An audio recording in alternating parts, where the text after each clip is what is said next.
Jackson, Michigan, a community full of excitement, tradition, and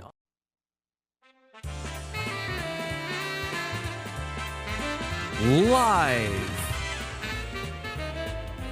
from the O'Hara Construction Studio in downtown Jackson. It's the Bart Hawley Show.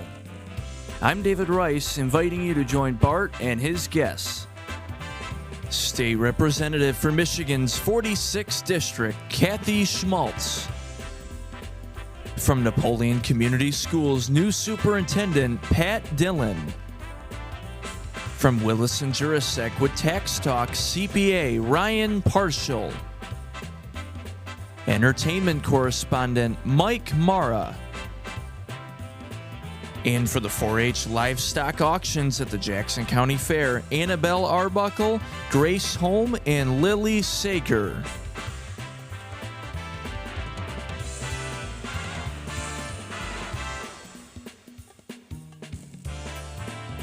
And now, here's Bart. Thank you so much.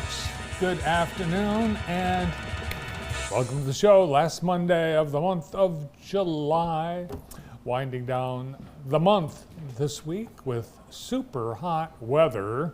A heat advisory is in effect for JTV viewing area until 9 p.m. today, and that's the good news because after today things will be getting better.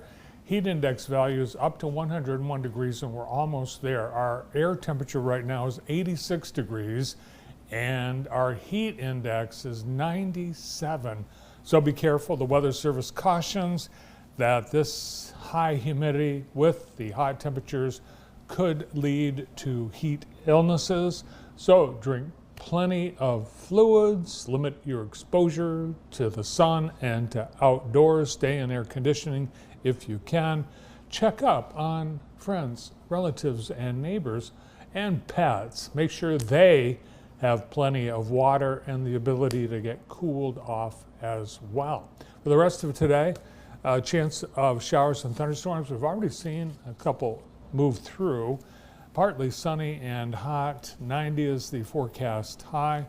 And we've already surpassed the prediction of heat index of 97. Tonight, chance of showers, a low of 70. Tomorrow, still hot. 90 degrees, and the heat index, like today, a 30% chance of showers on Tuesday. Wednesday, cooling off a little bit, we've got a 30% chance of showers, high 82. Thursday, after all this is out here, 77 for a high with sunshine. Thursday looks like the day that you will want to go to the zoo or golfing or something.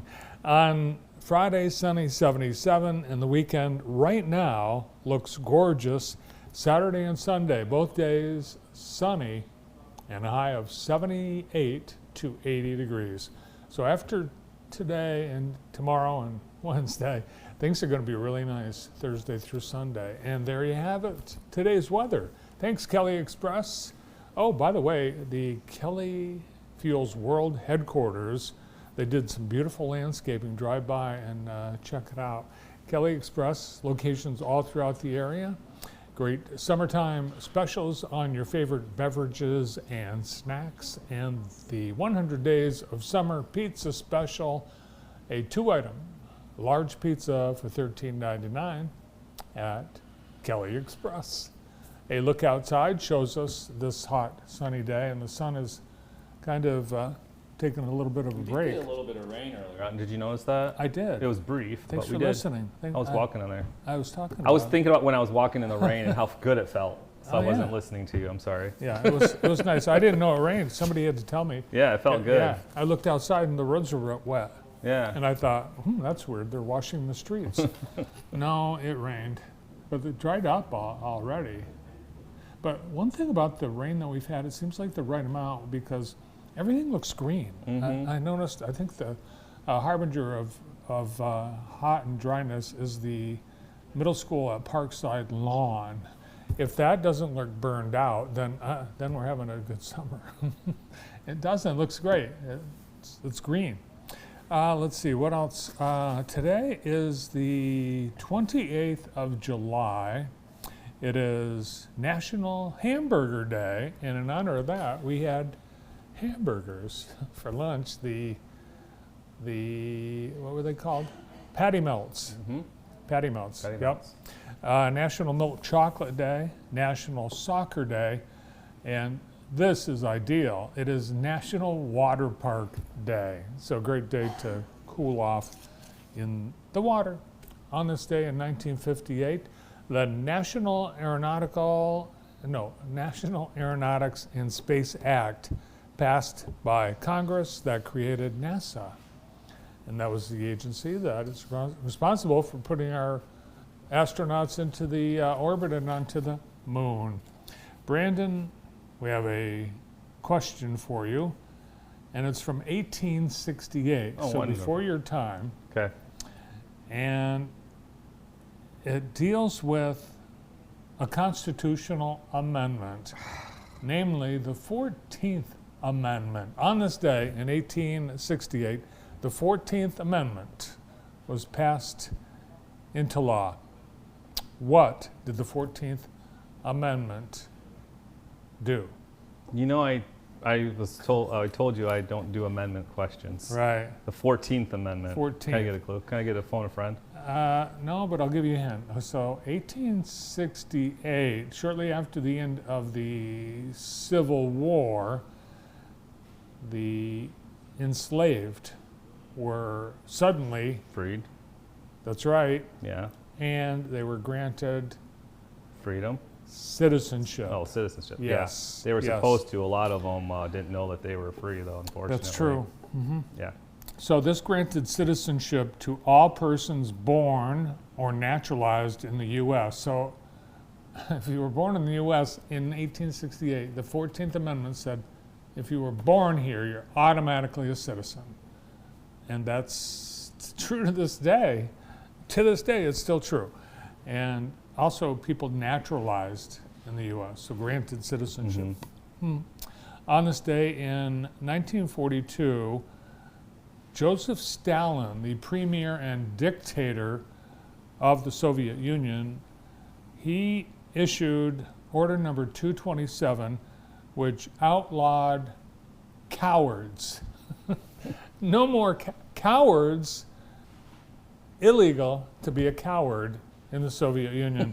And so what was happening was Germany was advancing into Russian territory, and some of the Russian soldiers, they were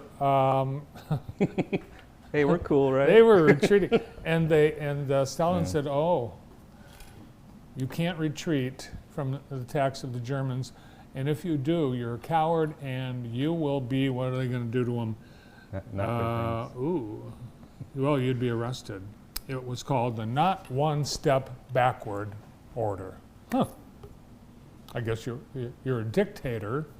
You can do whatever you That's want. how he became a dictator, though, if you know his history when he was younger. How did he become a dictator? I mean, they just kind of like bum rushed the he embassy. he started suing media companies. Yeah, there you go. I don't know. That was one of the steps, I think. I don't know. On this day in 1945, a United States military plane crashed, killing 14 people. And it was notable because it crashed into the Empire State Building. And here's the aftermath of that. This is floor number 75.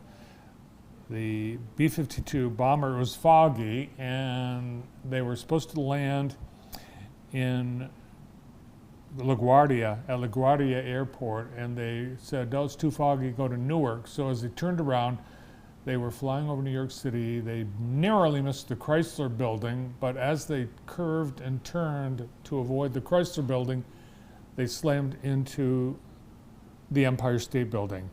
And luckily it was on a Saturday morning, so there weren't a lot of people in the building. Luckily, only 14 casualties. Had it been on a Friday, for instance, probably hundreds would have been killed. But the plane exploded upon impact. The fuel exploded.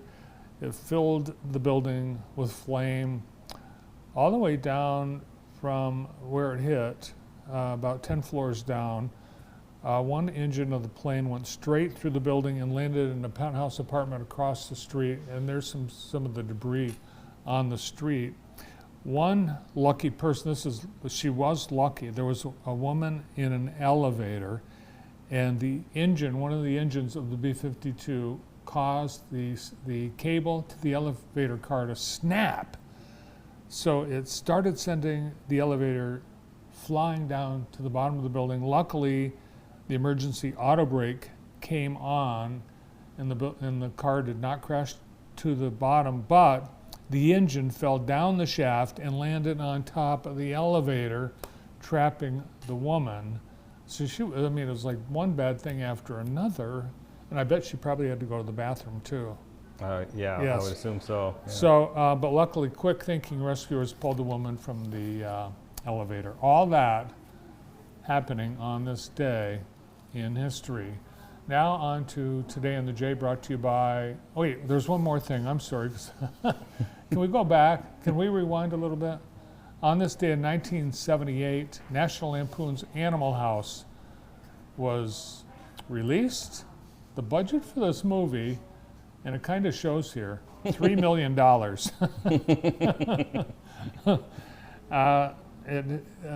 It was responsible for creating a lot of pop culture, I guess we'd call them memes back before we had memes, like some of the memorable lines like, "Fat, drunk, and stupid is no way to go through life, son." And I think that was Dean Warmer. Another one of Dean Warmer's lines, "As of this moment, they're on double secret probation." And I think here at JTV, we have had people on double secret probation. We have, I know we have. Well, who would be the one that would be fat, drunk, and Kurt stupid Berenger. here? Kurt Berenger was on double secret probation several times. And in 1914, the Foxtrot dance was first danced at the New Amsterdam Roof Garden in New York City, and it was first danced by, here's a hint, it's called the Foxtrot, Harry Fox. Harry Fox. So your kid's born, your last name's Fox, and what do you name him? Harry. So he went on to invent the Foxtrot. Now Today in the J, brought to you by Experience Jackson.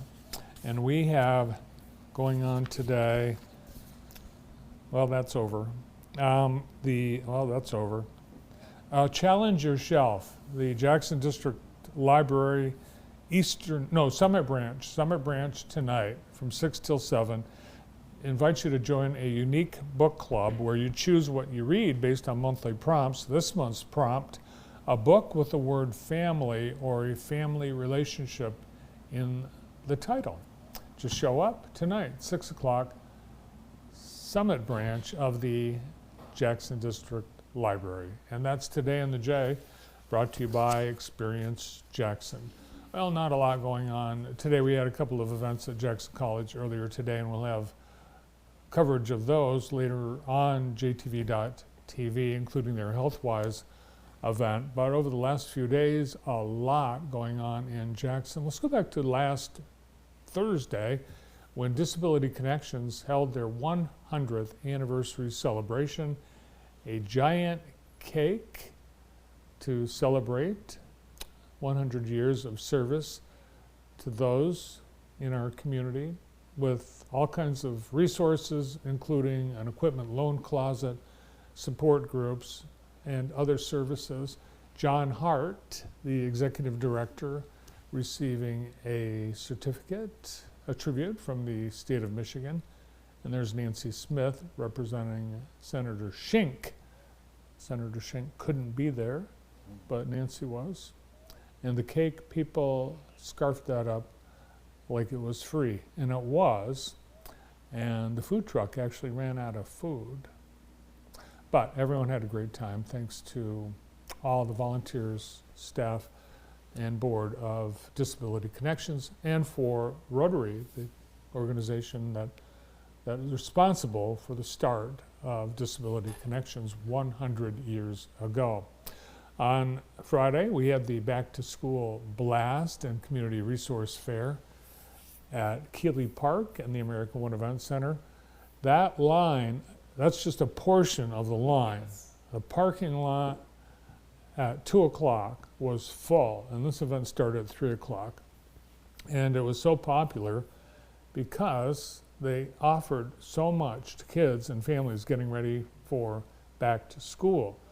They had over 1,600 backpacks ready for kids at all grade levels, plus lunch. Everyone had a meal, even the parents, and then all kinds of resources and other services provided. Thanks to all the sponsors, the volunteers.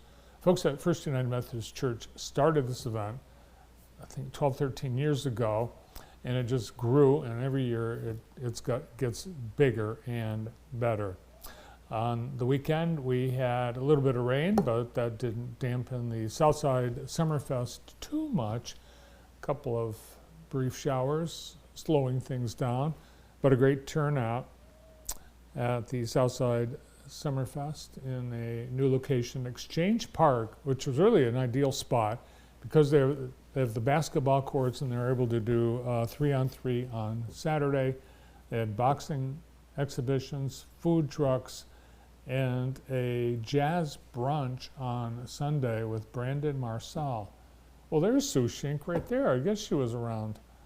The number of exhibitors and vendors and everything grew. We had an entrepreneurs expo and all kinds of great resources. Thanks to everyone who really worked hard to put on this event. New location, new format, and it was a big success. Today's show is being brought to you by Accelerate Jackson County.